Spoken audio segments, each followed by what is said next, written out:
Hello, അസ്സലാമലൈക്കും. അപ്പോൾ ഇന്നത്തെ വീഡിയോ എൻ്റെ ഒരു സ്പെഷ്യൽ ഐറ്റം. അപ്പോൾ അത് നിങ്ങൾക്കൊന്ന് കാണിച്ചു തരാനായിട്ട് ഞാൻ വീഡിയോ ആക്കുന്നല്ല. അതിന് വേണ്ടത് 3 ഉള്ളി, തക്കാളി, പച്ചമുളക്. അപ്പോൾ ഞാൻ 3 ഉള്ളി എടുത്തിന്. നിങ്ങൾ വേണമെങ്കിൽ വീട്ടിൽ കുറേ ആളുണ്ട്, നമുക്ക് കുറേ ഉള്ളി എടുക്കണം, കുറേ തക്കാളി, അങ്ങനെ അതിനനുസരിച്ചിട്ട് അങ്ങനെ അതിനെ ചെറുങ്ങനെ മുറിക്കണം. നല്ലോണം കയ്യിനത്ര ഇങ്ങനെ നല്ലോണം ചെറുങ്ങനെ, അത്ര നല്ലോണം ചെറുങ്ങനെ മുറിച്ചെങ്കിൽ അത്ര നല്ലത്. അതേപോലെ തക്കാളി മുറിക്കണം. ഇതിന് പേരൊന്നില്ലാവോ, ഞാൻ മനസ്സിൽ വിചാരിച്ച് ട്രൈ ആക്കിയ ഒരു ഐറ്റം. അപ്പോൾ അത് നല്ല ടേസ്റ്റ് ഉണ്ട്. അപ്പോൾ നിങ്ങൾക്കൊന്ന് കാണിച്ച് നിങ്ങൾക്കൊന്ന് ട്രൈ ആക്കിയിട്ട് നോക്ക്. അപ്പോൾ ട്രൈ ആക്കിയ ശേഷം അതിൻ്റെ കമൻറ്റ് ഇടണോ എങ്ങനെ ഉണ്ടെന്നില്ലിട്ട്. അങ്ങനെ ആ തക്കാളിയും ചെറുങ്ങനെ മുറിക്കണം.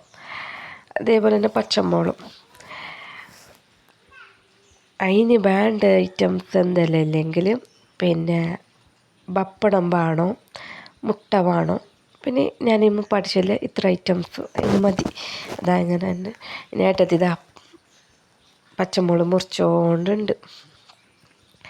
അങ്ങനെ എല്ലാം അതിലേക്ക് ഇട്ട ശേഷം അതിനെ നമ്മൾ കച്ചമ്പറാക്കുന്നില്ല, നമ്മളിപ്പോൾ സാധാ കച്ചമ്പറാക്കുന്ന മാതിരി കച്ചമ്പറാക്കുന്നത്. അതിലേക്ക് നമുക്ക് ആവശ്യത്തിന് കുറച്ച് മുളകുപൊടി, പിന്നെ കുറച്ച് കബാബിൻ്റെ പൊടി ഇടുക, സിർക്ക് ഒഴിക്കുക, പിന്നെ ലേശം പനെണ്ണ ഒഴിക്കണം. എന്നിട്ട് ആവശ്യത്തിന് ഉപ്പിട്ടിട്ട് അതിന് നല്ല പാങ്ങല നൗണ്ടണം. നല്ല പാങ്ങല മിക്സാക്കിയ ശേഷം കുറച്ച് സമയം അത് വെക്കുക, എല്ലാം മസാല എല്ലാം പിടിക്കാൻ വേണ്ടിയിട്ട്. വെച്ച ശേഷം നമ്മൾ പപ്പടത്തിന് എണ്ണ വെച്ചിന്. അങ്ങനെ പപ്പടം ചുട്ടിട്ടെടുക്കണം. ഓരോരോ പപ്പടം ചുട്ടിട്ടെടുത്തോണ്ടുണ്ട്. അങ്ങനെ പപ്പടം എല്ലാം ചുട്ടിയിട്ടായി. എന്നിട്ട് ഈ പപ്പടം ബീയല്ല നൽകുന്നത്. അങ്ങനെ പപ്പടത്തിനെല്ലാം ഒരു കൂട്ടെല്ലാം കെട്ടിയിട്ട് വെച്ച്, എന്നിട്ട് അതിനവിടെ മാറ്റി വെച്ചിട്ട് നമ്മൾ അതിനുള്ള മുട്ട റെഡിയാക്കി. ഇതിങ്ങനെ ബുൾസയാക്കണം. ബുൾസയാക്കിയിട്ട് അതിലേക്ക് ഉപ്പും കുറച്ച് കുരുമുളക് പൊടിയെല്ലാം ഇട്ടിട്ട് അതിന് ശേഷം നമ്മൾ ഇത് ഐറ്റംസ് റെഡിയാക്കണം. നമ്മൾ ഈ ആക്കിയിട്ട് വെച്ച കച്ചമ്പറില്ല, അതിന് ഈ പപ്പടത്തിൻ്റെ ഉള്ളിലേക്ക് ഇട്ടിട്ട് നല്ല പാങ്ങല ഇടണം.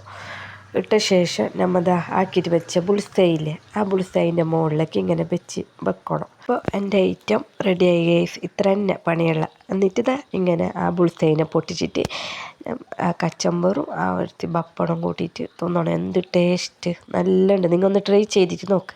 അങ്ങനെ ഏട്ടത്തിൻ്റെ മോൾ ട്രൈ ചെയ്യുന്നുള്ളത് ചെന്ന് നല്ല സൂപ്പറെന്ന് ചെന്ന്. അങ്ങനെ അതിൽ ഏട്ടത്തിയും ട്രൈ ചെയ്യുന്നു. അതാ പുള്ളറെല്ലാം തല്ലാക്കുന്നുണ്ടായിന്.